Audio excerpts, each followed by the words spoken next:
1, Tuesday night on ABC, starting with a live event special, then The Debate, Tuesday night on ABC.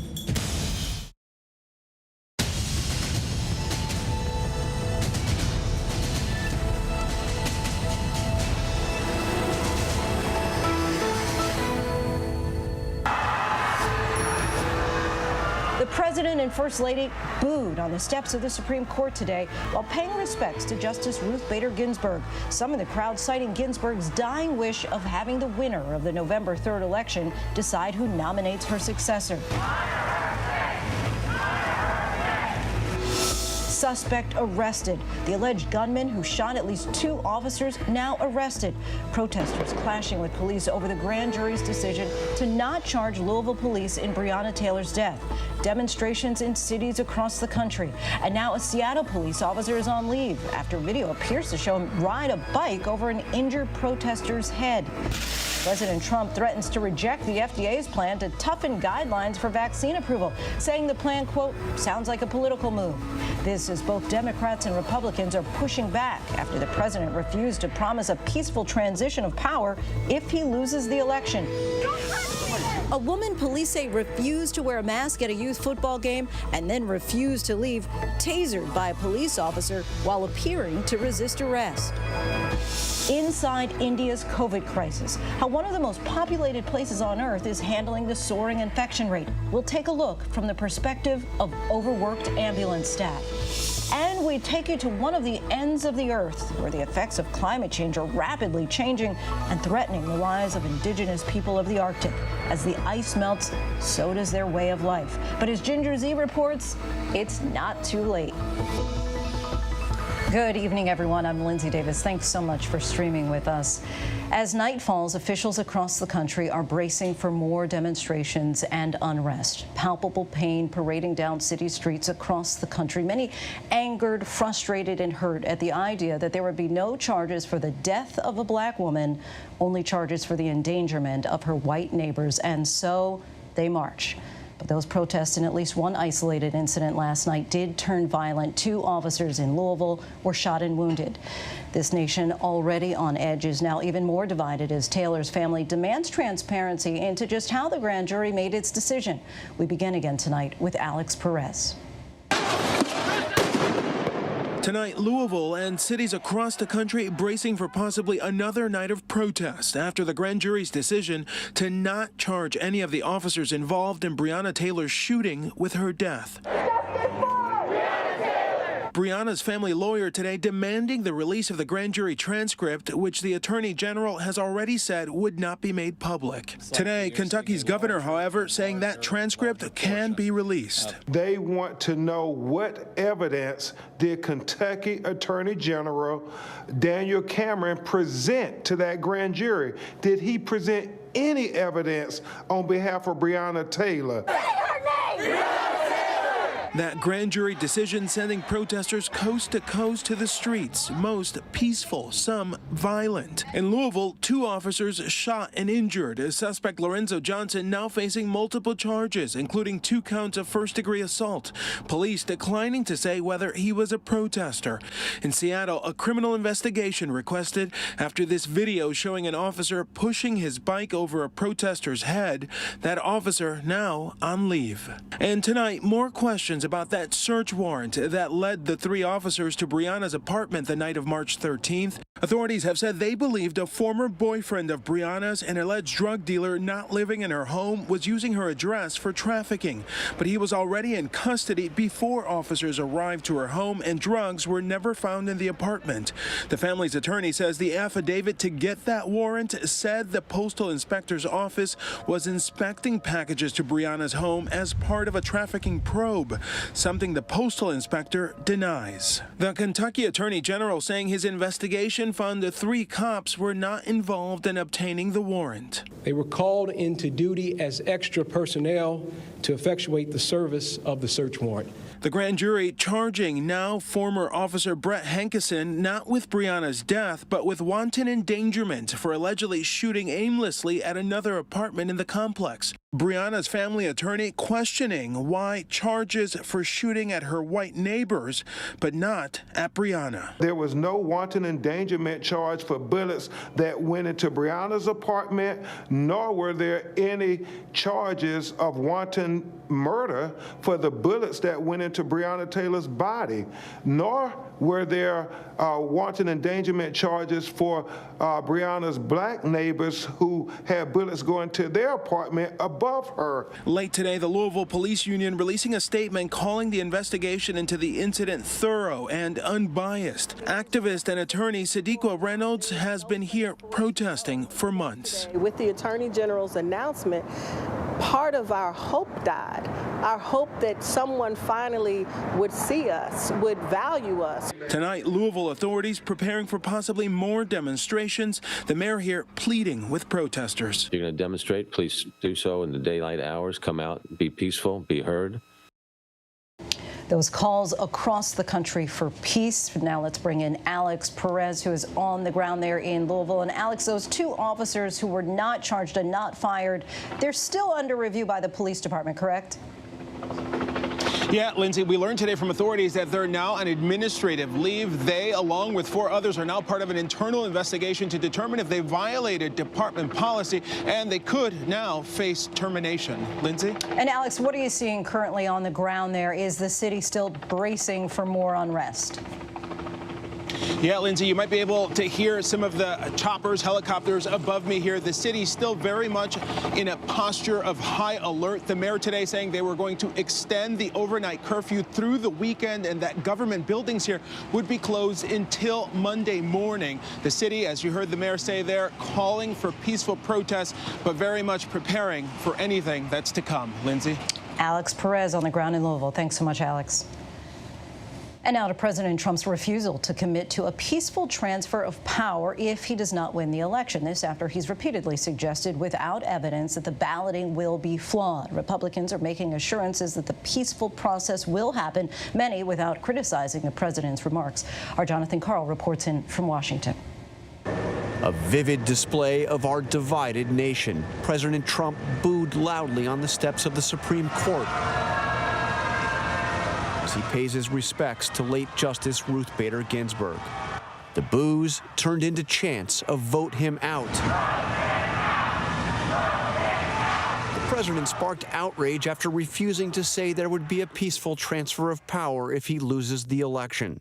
Will you commit to making sure that there is a peaceful transferal of power after the election? Well, we're going to have to see what happens. You know that I've been complaining very strongly about the ballots, and the ballots are a disaster. I understand that, but people are rioting. Do you commit to making sure that there's a peaceful transferal of power? We want to get rid of the ballots, and we'll have a very peaceful. There won't be a transfer, frankly. There'll be a continuation. Today, we put the question directly to the president's press secretary. A very direct and very simple question. If the president loses this election, will this White House, will this president assure us that there will be a peaceful transfer of power? It's a very simple question. The president will accept the results of a free and fair election. It's not clear that assurance means anything. The president has gone from warning about possible voter fraud to effectively declaring without evidence the election is already rigged. We want to make sure the election is honest, and I'm not sure that it can be. I don't know that it can be. Yet today, the FBI director told Congress there has been no evidence of widespread voter fraud. We have not seen historically any kind of coordinated national voter fraud effort in a major election, whether it's by mail or otherwise. Democrats have condemned the president's words. What country are we in? Look, he says the most irrational things. I don't know what to say about it, but it does surprise me. You are not in North Korea. You are not in Turkey. You are in the United States of America. It is a democracy. Republicans stepped forward to insist there must be a peaceful transition of power, although most avoided mentioning the president by name. Fundamental to democracy is the peaceful transition of power, Senator Mitt Romney tweeted. Any suggestion that a president might not respect this constitutional guarantee is both unthinkable and unacceptable. And Mitch McConnell tweeted, the winner of the November 3rd election will be inaugurated on January 20th. There will be an orderly transition, just as there has been every 4 years since 1792. And Jonathan Karl joins us now from the nation's capital. John, tell us about that resolution that just passed unanimously in the Senate. Well, this is something else, Lindsay. The Senate passed unanimously a resolution saying that there must be a peaceful transition of power, something that has been happening every, after every election in the United States, really since George Washington handed over power to John Adams in 1796. But this resolution said in part, quote, there should be no disruptions by the president or any person in power to overturn the will of the people of the United States. So the Senate felt a need to go on record unanimously saying that the president or any other person in power should not disrupt a presidential election. Something that has not had to be done before. No. And also talk us through this group of the national security officials who are really leaning into this election at this point. Yeah, the Biden campaign received an endorsement signed by nearly 500 former national security and military officials, including 22 retired four-star generals and admirals. Many of these people, who frankly I covered when I used to cover the Pentagon and had never touched politics before, are now coming out to endorse Joe Biden, saying that they do not believe that Donald Trump is up to the responsibilities of his job. And they, in their statement that was put out today, said, quote, Joe Biden has the character, principles, wisdom, and leadership necessary to address a world on fire. Some of the names on this list include the former vice chairman of the Joint Chiefs of Staff, who served in the early years of in the first 2 years of the Trump administration, and also Peter Corelli, of course, one of the major leaders under President Bush in Iraq. Jonathan Karl from Washington, D.C. tonight. Thanks, John. Thanks, Lindsay. And joining us now, West Virginia Democratic Senator Joe Manchin. Thanks so much for your time, Senator. We have lots to get into tonight. Do want to start. Thanks for having me, Lindsay. A pleasure for you to be here. Let's start with COVID-19. We, of course, reached the grim milestone of 200,000 Americans dead from the virus. Just today, we learned 870,000 Americans applied for unemployment this week, and more than 26 million are currently receiving unemployment benefits. Do you feel that you and your colleagues owe it to the American people to act on a new stimulus before holding hearings for Supreme Court nominee? I sure do. I think we should have done that a long time ago. We should have never gone out in August. We should have stayed here and worked right through it. At that time, Mitch McConnell had the HILS Act, he called, and he put forth his Republican proposal of $1.1 trillion. The Democrats from the House side were coming over. They were at 3.2. They said they would go to 2.2. So you had 2.2 and 1.1. No one should have left until we were able to see if we could come together and find a workable solution. But we did. We come back after the August recess, Lindsay, and he puts a new one out, and he starts down at 500. A lot of the things that were needed that even he recognized in his first proposal, he took out completely, just trying to get 51 votes from the Republican colleagues. It was just truly a political messaging, and it was wrong. Yes, we should stay here and get that done. It should be our highest priority right now. We have 19,000 airline workers. They're going to be furloughed in 2 weeks if we don't do something. We've got people that can't meet the rent. We've got people that basically don't have a job yet, still unemployment. That's running out. We've got people that are losing basically on their rent and their mortgage payments. There's so much that needs to be done. Let's turn now to the president's comments yesterday, refusing to commit to a peaceful transfer of power if Joe Biden wins the election. Republican Mitt Romney likening it to Belarus in a tweet. You serve on the Senate Armed Services Committee. The military has said that it is not its job to get involved. What does happen if President Trump refuses to leave office? Well, first of all, I went to the floor today. I did a resolution, and there was unanimous consent, and it passed. Not one person objected. And it's truly what it did. It reaffirmed the Senate's commitment to the orderly and peaceful transfer of power called for in the Constitution of the United States. I would hope that my colleagues on the Republican side of the aisle, my friends over there, truly put the politics aside of Democrat and Republican. Let your better angel fly. Don't be afraid to speak up. This is wrong, and we can't even entertain it. Don't be afraid to say something about it. We are Americans. And I can tell you right now, that is the bedrock of our democracy, which is a peaceful, orderly transfer of power. Do you think that it's problematic if SCOTUS ends up deciding the election, if the deciding vote is a SCOTUS nominee that President Trump has just named? I mean, should any nominee to the Supreme Court commit to recusing themselves from a case that could ultimately decide the election? Oh, absolutely. I think with it being a fever pitch right now, losing Justice Ginsburg and going at warp speed trying to replace Justice Ginsburg,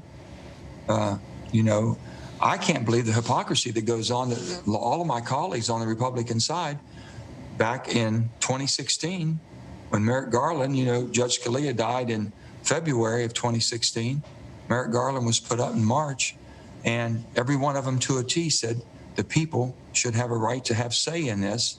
And the people in West Virginia, I mean, my colleagues there wanted to have the people of West Virginia to have a say in that. Thought it was very important. Even though it never been done before like that. And now all of a sudden the same senators are saying, oh, no, we have a responsibility and a duty. We need to go ahead and do it now. So which is it? People don't know what to believe anymore, Lindsay. They really don't. They're confused. And Senator, you have said that you're not for expanding the court or getting rid of a filibuster. Michelle Obama, of course, famously said back in 2016, when they go low, we go high. What do you say to your colleagues and Democratic voters who argue that the only response to Mitch McConnell's decision to allow a vote on a nominee before Election Day and not giving one to Merrick Garland is to blow up the system? Do they have a point? No. Everybody, the easy thing to do is blow it up. We've proven that in 2015, the nuclear option, and then Mitch McConnell comes right back and does it even to a greater degree, and taking away the option as far as a 60-vote threshold on filibuster and the cloture vote, and goes to 51 simple for the Supreme Court. So blowing it up is pretty easy, Lindsay. What is hard is the intent of our founding fathers that wanted us to be bipartisan. That's the purpose of the Senate.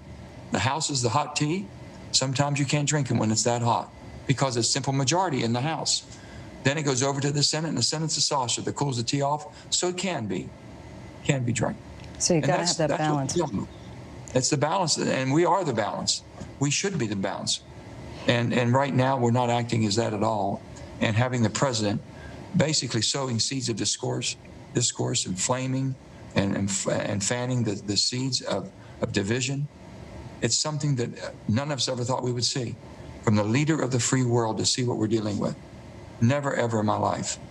And I voted for 161 judges that Donald Trump has put up. 161, 78% of the time, more than any Democrat in the Senate. I'm the most bipartisan senator. I look for any way I can to work with my president, no matter who he or she may be. Of course, you just said you're bipartisan. You're the most bipartisan senator. Of course, you are the only Democrat to vote to confirm Brett Kavanaugh to the court. If a vote is held before the election on any nominee, are you a guaranteed no? I am voting no on the process. It's a shame that somebody that might be very qualified would come up in this absolute toxic time. But the process, you've got to stand for something, Lindsay. You can't just say, okay, sure, we'll go ahead. I'll be part of breaking, of changing the whole demeanor of the Senate. For 230 years, we've held this at some decency and fairness. And all of a sudden, it's now out the window, and I'm going to vote to put a stamp of approval and set a precedent that should never be set. I can't do that. And I've been very fair with everybody. Senator Joe Manchin, really appreciate your time. Thank you for coming on the show. Thanks for having me, Lindsay. Appreciate being with you.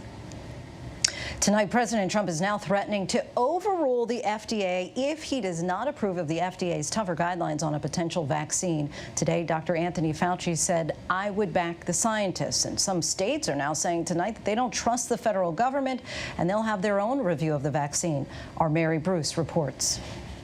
After touting a coronavirus vaccine by Election Day, President Trump is now threatening to reject stricter safety standards that could slow down its release, once again undermining his own health officials. Well, I tell you what, we're looking at that. That has to be approved by the White House. We may or may not approve it.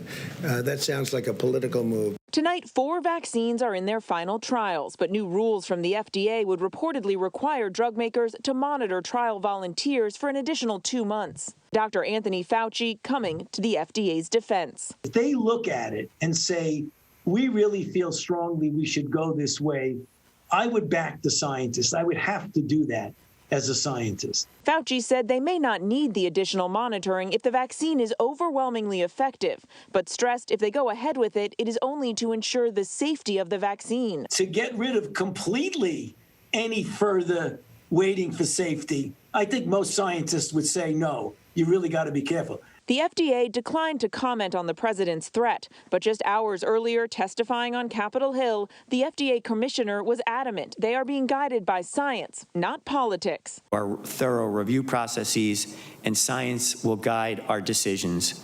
FDA will not permit any pressure from anyone to change that. A vaccine could be authorized as soon as next month, but it is not expected to be widely distributed until next spring. With concerns that the White House is increasingly injecting politics into the pandemic response, New York today announced it's going to conduct its own review of any vaccine. Frankly, I'm not going to trust the federal government's opinion.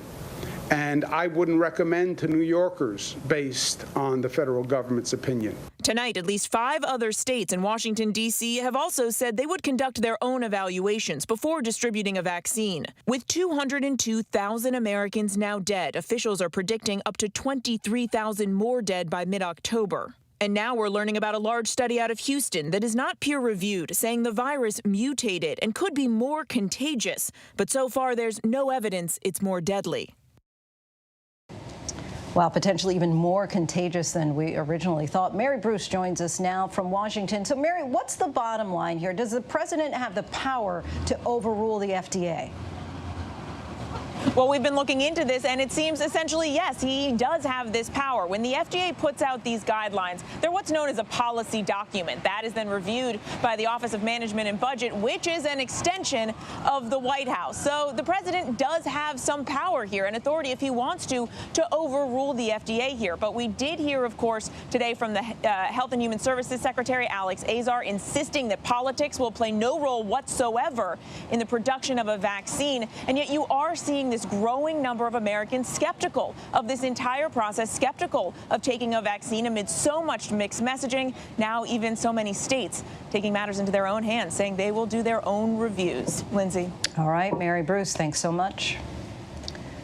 And now to an incident at an Ohio middle school football game. A woman who refused to wear a face mask tasered while resisting arrest. Police say that the school district requires all spectators to wear a mask, but Alicia Kitts repeatedly refused. When an officer said that she had to leave or face charges, that's when police say she started to put up a fight. The officer used a taser on Kitts after struggling to put her in handcuffs.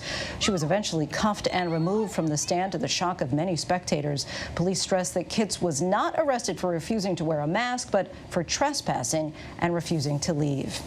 And when we come back, a mother, father, and children inside their home when it explodes. The investigation that's now underway. We'll explain why Donald Trump's niece is suing the president and his siblings. Her claim, fraud is not just the family business. It is, quote, a way of life. But up next, India, the second most populated nation on earth, is struggling to contain soaring COVID infections. Our journey with an ambulance worker on the front lines.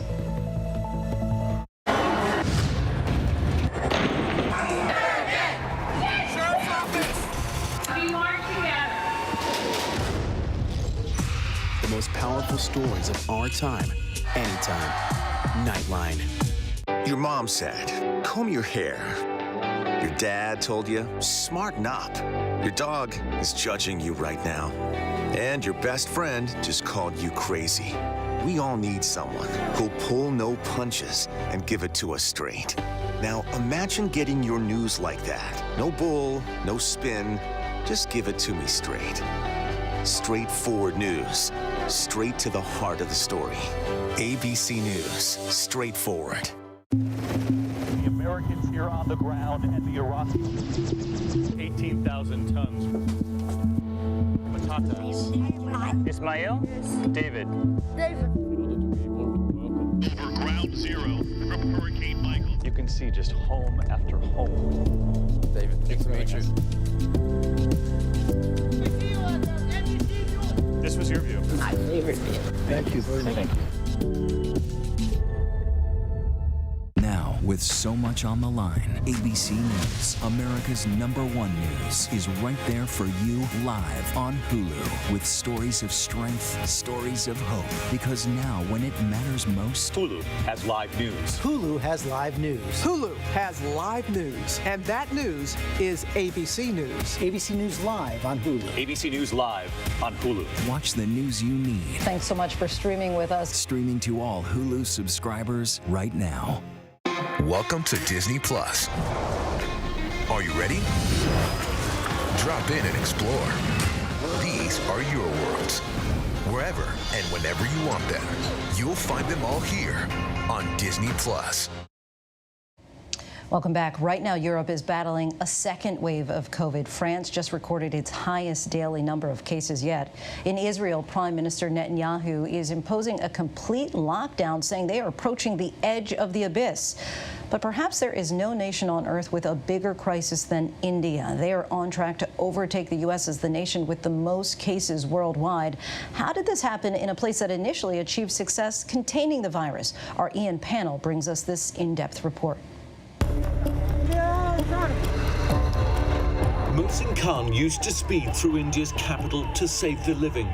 Today, the medic races to collect the dead, weaving through Delhi's clogged streets, bodies swathed in white, ready for cremation, in a race to slow the spread of a disease coursing through India's veins. It now has the world's fastest growing rate of infection and death. Today, 2 more COVID-19 casualties are added to the more than 100,000 deaths. And more heartbroken families must mourn and grieve and bid farewell to their loved ones. This is what passes for an ordinary day as India gets hit by a second wave far more vicious than the first, preying on the most vulnerable. Today, Mohsin had to pick up the body of a 3-year-old girl. My heart breaks. I have seen so many bodies. It's beyond his remit, but Mohsin makes sure the little girl is laid to rest in dignity. The family is poor and cannot afford a cremation. I called this man from an NGO to come and help pay for it. It's the grimmest of jobs, exacting a terrible toll. The bodies keep piling up. India seeing nearly 2.5 million new cases just this past month. At this time, we're seeing more patients and deaths. We're picking up 7 to 8 bodies on a daily basis, and 2 to 3 are going to the graveyard. It's an unimaginable loss for a country that had relative initial success in containing the virus. Back in March, India joined much of the world in shutting down. The world's second most populous country gave just 4 hours' notice before imposing one of the most rigid lockdowns. It paid off. Deaths were relatively low compared to hotspots in Europe and the US, but the country of 1.3 billion people was too quick to reopen. Desperate to revive its economy, businesses resumed and public gatherings soared. What will matter is how many of us are alive at the end of pandemic. Those who lose their lives will not come back to revive the economy.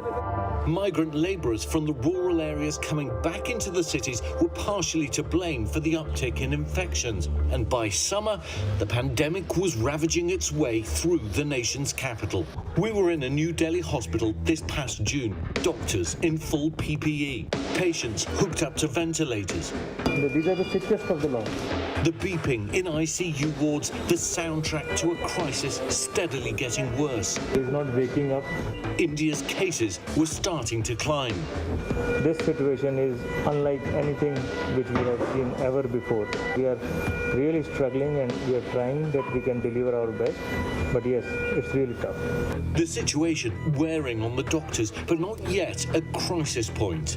Whether we'll be able to continue like this or no, I don't know. But as of now, we are being able to manage. But today, medical professionals in the country are sounding the alarm. India is now second only to the United States in having the most COVID cases, topping 5 million. In most of the big cities, we are reaching a saturation point where most of the hospitals are choked to capacity. There is a scarcity of ventilators.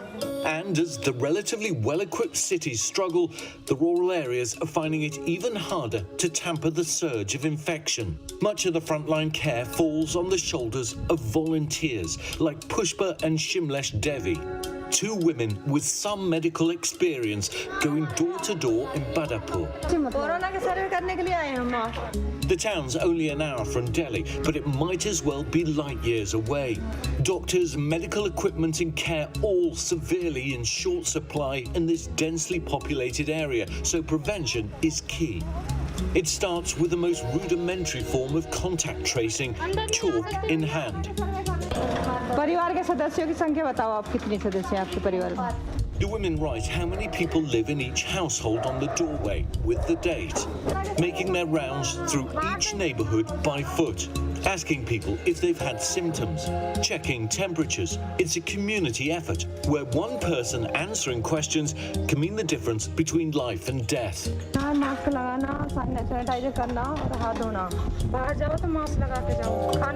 In areas with poor education, they spend their day spreading awareness about a disease many still know little about. But it's in underdeveloped areas where attention and care is needed most. There are only 2 hospitals, one in Badapur and one in Dadri, both catering to a lot of villages. 2 hospitals in so many villages. If it spreads here, it will be terrifying. One day at a time, 1 foot at a time, and 1 body at a time. These are the workers willing to take the risk to save India from the virus. For Mohsin, the day doesn't let up. When he gets home, he tells his wife there were a lot of patients, but even more dead bodies. Every day, he transports people, many to their graves, and they all stay with him. There was a kid who died because of COVID. He was just 5 or 6 years old. His parents didn't go near him, but it hit me hard. I felt so much pain in my heart that I was standing and crying because we are the ones that had to go and bring the body. This thing doesn't allow me to sleep at night. A kid is dying, a father is dying. What kind of disease is this? His job brings him pain, but his family know it's also key frontline work. He tells us his family was scared of what he was doing, being so close to death. But now they're proud that he's doing his bit to save others from coronavirus. Ian Pannell for ABC News Live. Our thanks to Ian for that report. And still ahead here on Prime, while the headlines about the rapid and potentially catastrophic melting ice in the Arctic has many concerned, Ginger Zee tells us it's not too late. Harrison Ford once again cleared to fly. You may recall his prior aviation incidents, including this emergency landing, but that's not why he was grounded by the FAA. And how many officers end up serving time for crimes that they're convicted of? We take a look by the numbers. But first, our post of the day, the muralist paying respects, his work of art called King Chad of Chadwick Boseman, now on display in downtown Disney. We all need someone who'll pull no punches and give it to us straight. No bull, no spin. Now imagine getting your news like that. Just give it to me straight. ABC News, straightforward. Another week in America, a country facing a new test now. The Wuhan airport, almost no one here. The last flight out of Rome. This is the nursing home just outside Seattle. Dozens of people were just rushed off this cruise ship. This is ground zero. It is shut down. Another ambulance just pulled out. Now they're headed to the hospital. Time is of the essence. You can see the ship behind me. This is the first time tests have been done here. Morning, afternoon, evening, late night, 24/7. ABC News. There for you. What's the most innovative daily news podcast out there to listen to every day? Well, the Edward R. Murrow Awards say it's Start Here, the daily news podcast from ABC News. Even the New York Times calls us a top news podcast worth listening to. Start Here, free on Apple Podcasts. Welcome back, everybody. With news this week that no police officer is being charged for Breonna Taylor's death, we take a look at just how rare it is for police officers to face criminal convictions for on-duty violence by the numbers. About 1,000 people are killed by police each year in the U.S. That's according to a Washington Post database. Now, this does not break down which killings were justified for self-defense or potentially criminal. Still, only 121 non-federal police officers nationwide have been arrested for murder or manslaughter from an on-duty shooting since 2005. That's according to research from Bowling Green State University. Of those, only 44 officers were convicted for any crime related to the shootings. And since 2005, just 7 officers have been convicted for murder. That's the charge that some activists have been calling for in cases like George Floyd and also Breonna Taylor. While criminal convictions of police are rare, large monetary settlements are less so. $12 million is being awarded to Breonna Taylor's family. Now, that money comes from the city of Louisville, not from the officers. And New York, with the country's largest police force, pays more than $100 million each year on police misconduct settlement. Still lots more to get to here on Prime. Our conversation with one of the co-founders of the Black Lives Matter movement. How do you channel the anger so many feel right now into change? And the stunning discovery below New York, a hidden man cave. You will not believe the details of this one. But first, here are some of the trending stories on abcnews.com.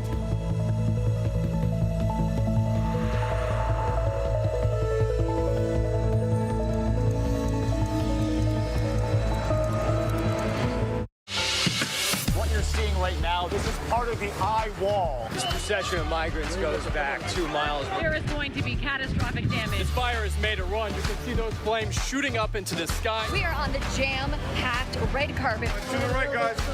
So this is the 4th weekend of protest.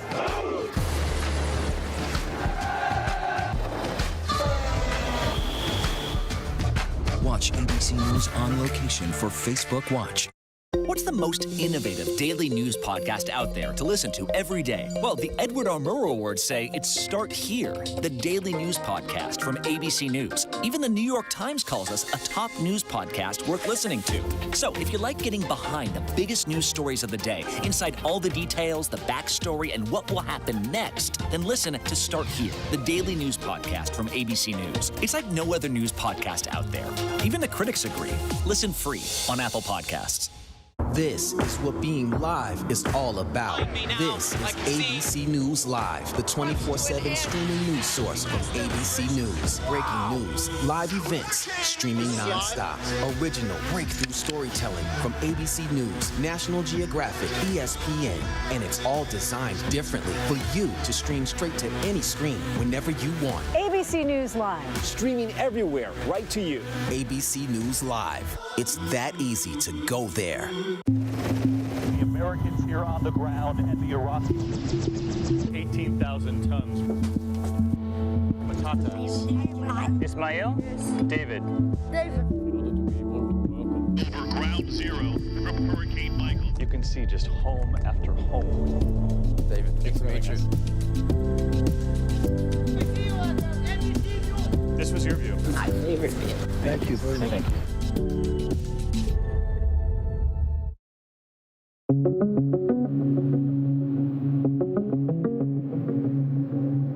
Demonstrations continue in Louisville, Kentucky, following the grand jury indictment that resulted in no charges directly linked to Breonna Taylor's death. Dozens of people arrested overnight. Public safety and the work for racial equity and justice can and must coexist. 2 Louisville officers shot during the violence. Major Aubrey Gregory, treated for a gunshot wound to the hip, was released from the hospital. And Officer Robin Desroches underwent surgery after being shot in the abdomen. He's recovering. The suspect Lorenzo Johnson now facing multiple charges, including 2 counts of first-degree assault. Police declining to say whether he was a protester. Coronavirus cases are on the rise in 22 states. The CDC forecasting the country could reach up to 226,000 deaths by mid-October. Another wave of first-time jobless claims. 870,000 Americans filed for unemployment benefits last week, slightly up from the week before. United will be the first airline to offer COVID-19 tests before boarding a flight. There'll be rapid tests with results back in 15 minutes to know that everybody who takes one is negative. Right now, only on flights from San Francisco to Hawaii. With concerns that the White House is increasingly injecting politics into the pandemic response, New York today announced it's going to conduct its own review of any vaccine. Frankly, I'm not going to trust the federal government's opinion. And I wouldn't recommend to New Yorkers based on the federal government's opinion. President Trump's niece is suing him and his siblings, alleging fraud and conspiracy. Mary Trump said the president, his sister, and their late brother fleeced her out of tens of millions of dollars she was owed as a teenager after the death of her father, Fred Trump Jr. They swindled her, the lawsuit said. They conspired with her trustee, maneuvered to steal her money, and lied to her about it.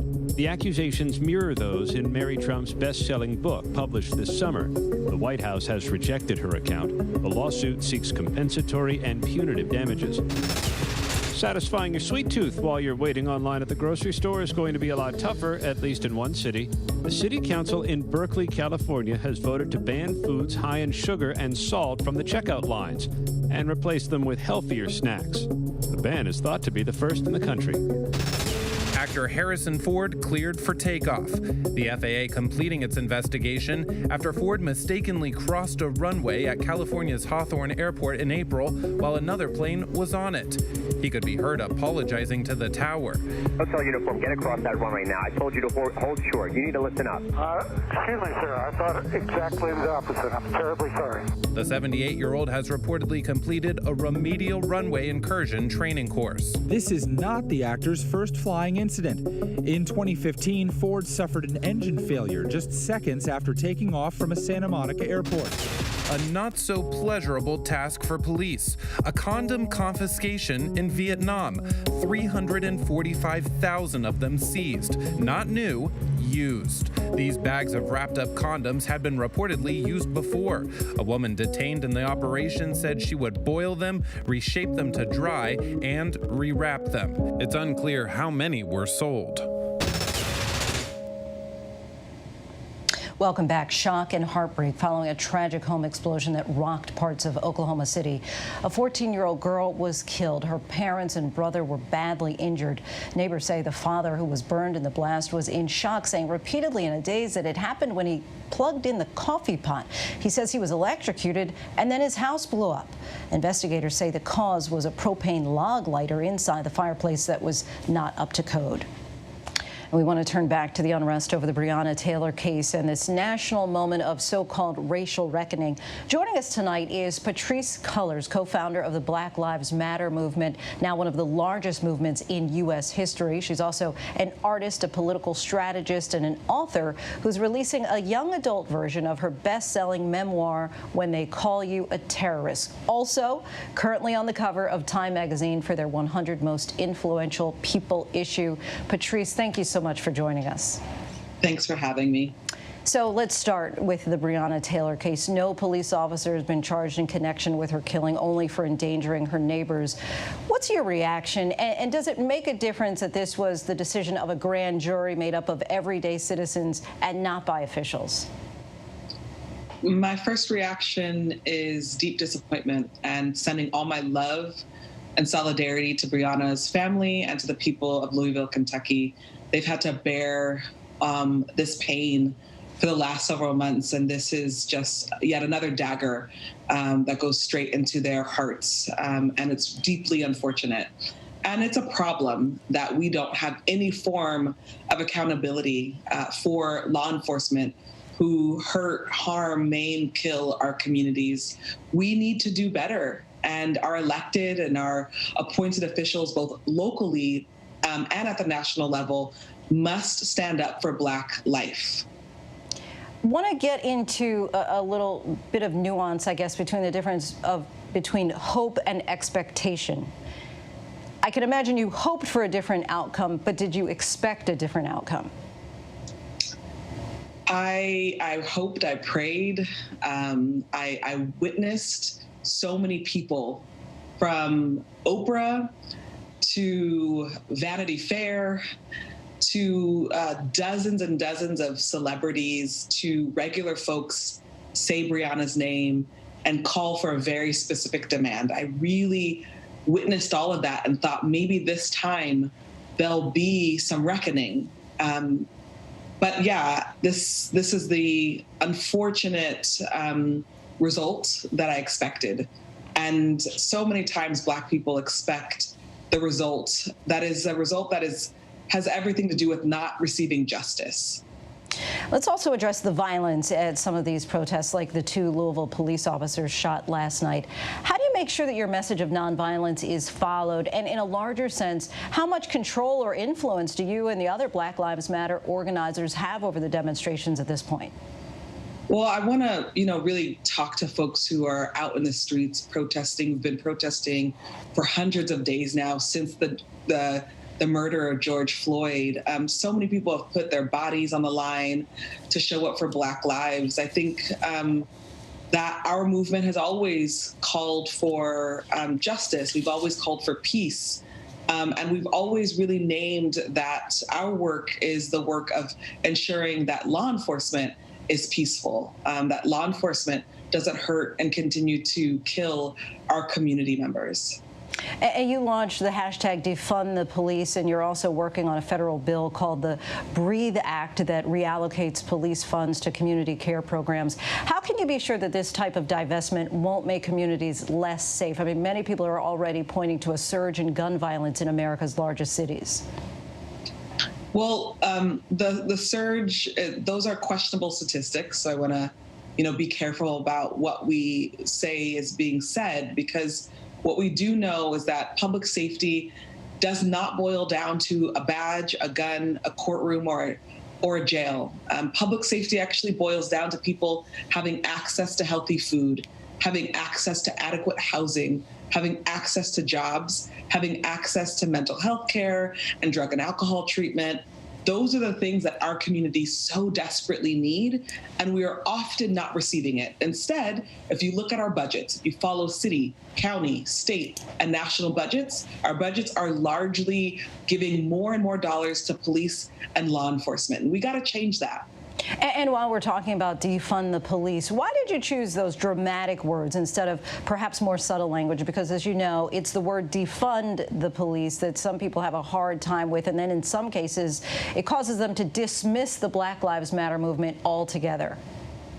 Absolutely. I want to just say that 7 years ago, when Opal, Alicia, and I said Black Lives Matter and started Black Lives Matter, people were also very dismissive of that phrase.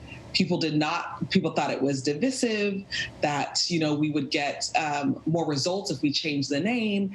And now 7 years later, Amazon and Netflix and everybody around the globe is using Black Lives Matter. And so sometimes you have to be bold and courageous in what you ask for. And yes, some people may not be with you immediately, but people will start to recognize that over-policing and giving all of our money to police forces is not the way to get us to public safety. And let's talk about your new version of your best-selling memoir, When They Call You a Terrorist. You share your personal stories. You've certainly overcome a lot, growing up in poverty, seeing your family mistreated by police, and leaving home at an early age. How does your background inform who you are today as a performance artist and also in your activism? I grew up here in Los Angeles, California, in an over-policed neighborhood. Policing was largely the only social service we had, and I saw the devastating impacts it had on my community and my family.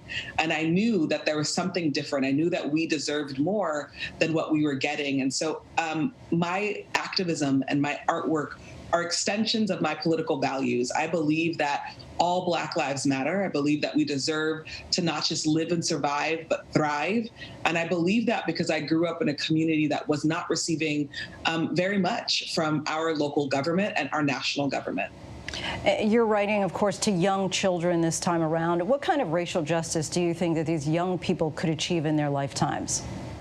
Oh, well, the young people are the best. I was a young activist, and this book is a love letter to Gen Zers and younger millennials saying, keep going. I see you. Your work matters. Don't lose. Don't give up. We have your back. The young adult version of When They Call You a Terrorist is available now. Patrisse Cullors, thank you so much for coming on the show. We appreciate it. Thanks for having me. And when we come back, what we need to know about the loss of ice that's happening around the globe.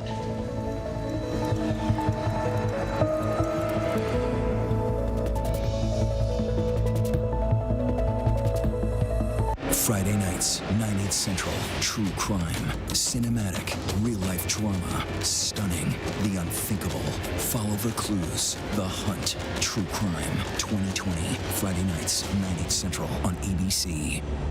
Dr. Jeffrey McDonald has been charged with the murders of his pregnant wife and their 2 young daughters. When you think it's over with, the story is just beginning.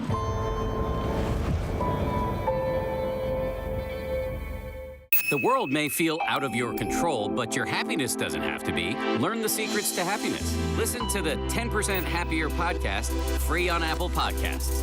ABC News honored winner of 4 Edward R. Murrow Awards, including the most prestigious honor, Overall Excellence in Television. ABC News, America's #1 news choice. Now, with so much on the line, ABC News, America's #1 news, is right there for you live on Hulu with stories of strength, stories of hope. Because now, when it matters most, Hulu has live news. Hulu has live news. Hulu has live news. And that news is ABC News. ABC News Live on Hulu. ABC News Live on Hulu. Watch the news you need. Thanks so much for streaming with us. Streaming to all Hulu subscribers right now.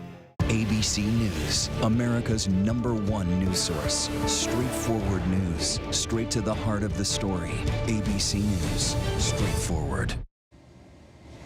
An interesting story here. New York's Metropolitan Transit Authority Inspector General has uncovered something highly unlikely in the depths of Grand Central Station, a so-called man cave. This one quite literal. Take a look at these photos released by the MTA. Authorities say this unauthorized setup included that futon couch there, a flat screen TV mounted on the wall, and even a refrigerator with a half-consumed beer.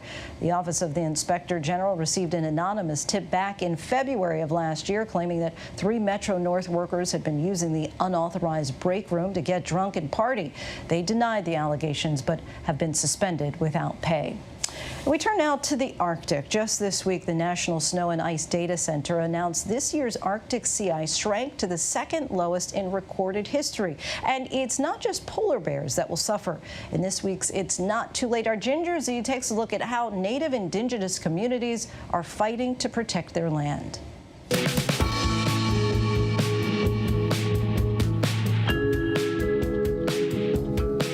Hi, I'm Ginger Z, and it's not too late. Or is it? When you're talking about the hunk of ice that sits at the top of the northern hemisphere between Canada, Alaska, Greenland, and Russia, the inclination is to kind of feel like it is too late. This week alone, that Arctic sea ice melted to the 2nd lowest level since thorough satellite records began 42 years ago. But get this, records go back even farther, and they show that the rate of melting is unprecedented. So these paleoclimate scientists who looked at the history of climate thousands of years ago have used things like tree rings and sediment cores and ice cores to actually piece together the history of Arctic sea ice. And we know from this one particular record that used all of these clues that, again, the rate of change today is unprecedented for at least 1,500 years. Now, we've all been threatened with the sad polar bear pictures for most of our lives, but every time one of these is posted, the skeptics emerge. But you'll have someone still say, well, we do know that there was a time where the Arctic was tropical. Why couldn't we just be going back into a natural cycle 125,000 years later? No, there isn't a natural cycle that we are currently in that could explain this rate of change we are experiencing today, the warming of the Arctic, the loss of sea ice area, the thinning of the sea ice. It's just there's no natural cycle that would line up to give us this rate of change. So it is happening. We are accelerating it. And it's melting not just from the top, but from the bottom too. Where does most of the heating that is going on in the Earth's environmental system, driven by greenhouse gas emissions, where does most of that heat go? Into the ocean. And so that warmer water underneath the ice is changing the whole water structure of the Arctic Ocean. And even more importantly, the quality of the ice is not the same. The age of the ice, basically how many summers it's lived through, is very strongly correlated with the thickness. It's that loss of that multi-year ice being replaced by first-year ice, which is much thinner. It's much more susceptible to being disrupted. Okay, now we've got all that out of the way so we can focus. Yes, less Arctic sea ice is a problem for this guy, but more urgently for them. Temperatures in the Arctic are warming more than twice as fast as they are here in the middle latitudes. So the impacts are greater for these real people with real, rapidly changing lives. There's significant lack of sea ice that is occurring within the region. It's further out than what we're used to. So a couple of generations, they're risking their life for food security for our people. We certainly have communities in Alaska that are imminently threatened with not being able to be there. They are one storm away.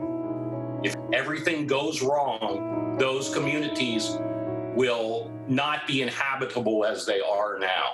There are almost 150,000 people in small native communities that have been around for thousands of years in the Arctic, and some of them have seen their water sources drain from erosion. A river was eating up the bank that was dividing between the water reservoir and the ocean. That bank eroded and their reservoir drained late in the summertime. And that's a big deal because now we only have a couple of months until things start freezing up and until you are only relying on your water storage containers. Their sources of food increasingly difficult to hunt. Most of our communities are coastal communities, and our whole life is connected with the process of hunting whales.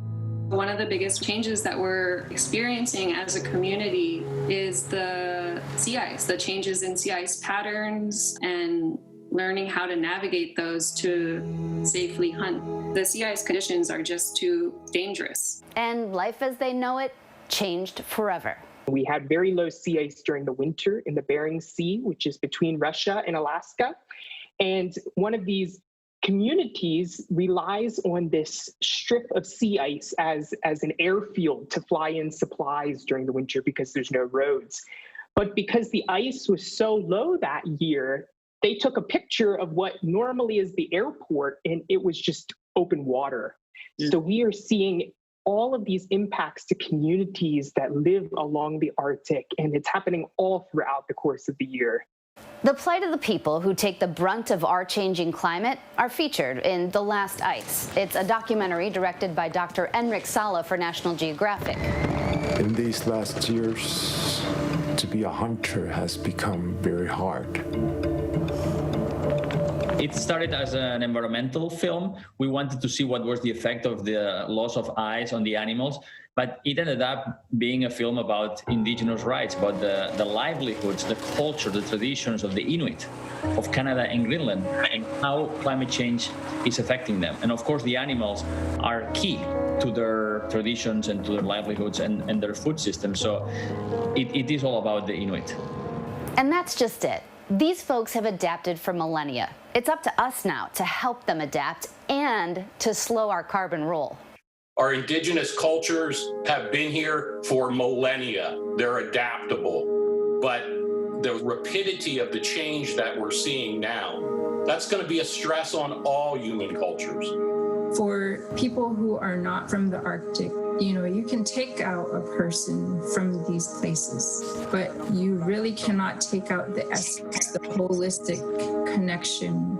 It's still in their periphery. It's still within them. It's always going to be within them, regardless of where, you know, they end up in the world. So here's the part where I can look at you with a smile and greater confidence saying, it's not too late. If we phase out fossil fuels and invest in renewable energies, if we change the way we produce food, both on land and the ocean, and work with indigenous groups to protect at least 30% of the planet by 2030, then we have a chance of slowing the warming of the planet and the destabilization of the climate, returning to a place with more balance, more predictability, and more stable conditions for human livelihoods and human dignity. I find that incredibly calming or comforting to know that we do have some part in it. The amount of warming really differentiates between climate models, suggesting how much of a role the amount of fossil fuel emissions is going to play in the evolution of our future Arctic. So I think it's optimistic in that regard that we still have a chance to prevent this ominous idea of zero ice. I'm Ginger Z, and it is not too late, even with Arctic sea ice.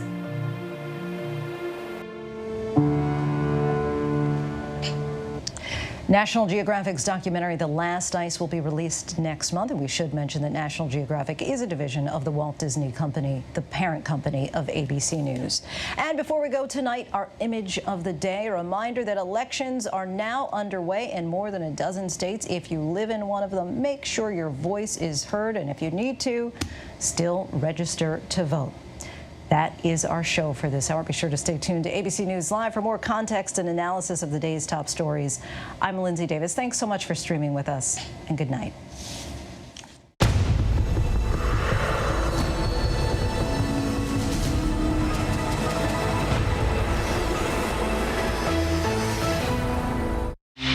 What you need to know right now on GMA3.